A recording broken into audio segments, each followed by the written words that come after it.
Actually, yes. We'll start with no big statement. I know Vicente might have been under a little bit of pressure, but he has a very good team, and I think he does a good job. So credit to him and Cruz Azul for being the better team tonight. All right, we'll take questions in the room. Please raise your hands. Over here. Right. Good. Hi, Coach. Good evening. Thank you for your time. How costly was it to not be able to get an advantage in the first leg at home? And do you actually believe that tonight's score actually reflects what happened on the field tonight? Not scoring at home. That first ball that Jesus put across to Jordan as well. We needed to score the first goal to put them under a little bit of pressure because we knew this was a hard place to play. Do I think 4-1 is indicative of the two teams? No, but I might be a little biased. I don't think my team played as well as it could have tonight. I think there were some performances that I know we could do better. But at the end of the day, it's Cruz Azul 4 and Seattle Sounders 1. We have to accept that. Next question. Hola, Kevin Álvarez. ¿Qué considera que fue lo que falló en el equipo que le diera la victoria a Cruz Azul? What do you consider that failed us the team that gave the victory to Cruz Azul? Well, in the first half, we weren't able to establish any possession. They had the ball for, I don't know how long, but a lot. And we were tired defending, and then we would give the ball away. Defending, tired, give the ball away. So that eventually wore us down. And that's why late in the game, Cruz Azul had better chances. Hello, Rafael Cuello from Mr. Football. Good night.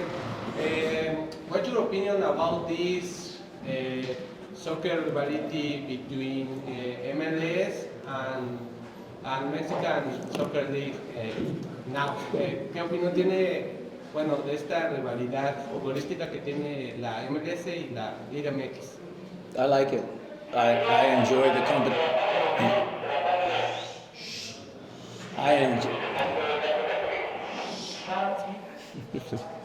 That's just how my evening went. The competition between the two leagues, I think, is very good. I enjoy it. I think it raises the level of MLS teams. I think it keeps the Liga MX teams, on their toes. I like Leagues Cup. I like Champions League. Anytime for us as a big club in MLS, we enjoy going out and playing in different places, different challenges against very good opponents. So for me personally, I enjoy it. Take it. Bueno, profesor, gusto saludarlo de Fox Sports. Si piensa que el resultado realmente fue lo que sucedió en el partido, lo que se pasó al resultado, piensa que es acorde justo al partido, y qué piensa que afecta a los equipos de Estados Unidos para combatir el suelo down. Do you think the final score of 4-1 global was fair? Did it reflect what happened on the field? And what happens to MLS teams that can't seem to win in Mexican field? Well, it has been a challenge for MLS teams to come here and win results. We did it many years ago against Monterrey. We've had some success. We haven't lost in this competition since 2018, 13 games. Tonight, the scoreline did reflect this game because Cruz Azul scored 4 and we only scored 1. At 1-0, we weren't in a panic because we knew 1-1 was a good score. 2-0 was challenging, and then we scored a goal late. So there, maybe we think we had a chance, but then Cruz Azul's quality in that final 10 minutes when we were pushing, it showed very clear that they're a good team.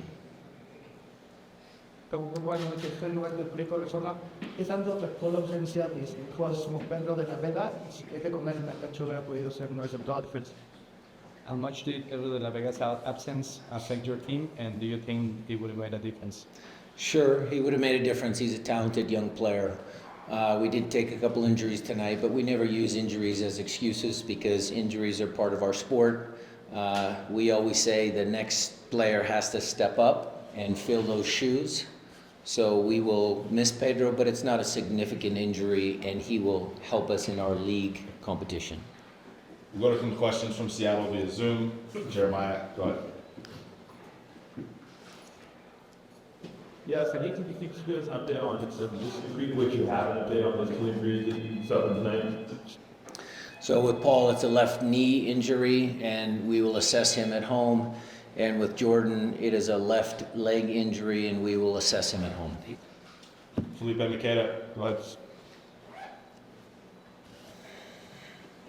Pues Coach Brian, creo yo que a estas alturas muchos entrenadores deberían tener más break entre partido y partido debido a la carga de el número de partidos que se tienen que jugar.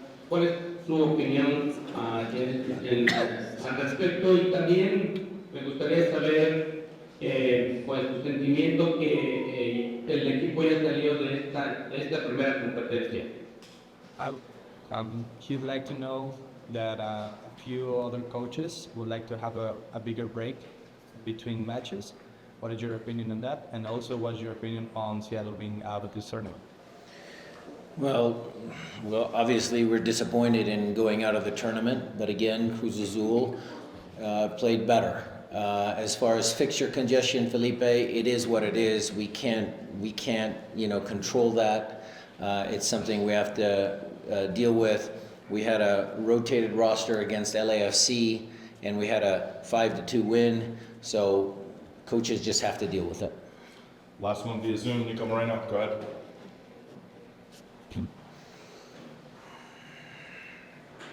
Hey coach, that's another game, an important game, that Jesus Ferreira doesn't go 90 minutes. So I wanted to get your take on him, the reason why you took him off as early as you did, and how frustrating it is for you to know that your team had, every chance to handle this series and they get through. They had every chance to do that. Jesus Ferrer is a tremendously talented player. There are no issues with him whatsoever. We felt at the time it was just a tactical change and looking ahead to the game against St. Louis. We have time for maybe one more here in the room. Do you have a question here? Yes, hello coach. Good night. After these 2 games, do you think Cruz Azul is a favorite to win the tournament? Well, I think there's plenty of favorites in both leagues. There's a big game tomorrow here in the city. Certainly, I didn't see the LA versus Columbus score. There's certain Miami. Don't forget about Miami. So there are still very good teams in this competition, and Cruz Azul is definitely one of those very good teams. Thank you. All right, thank you everybody.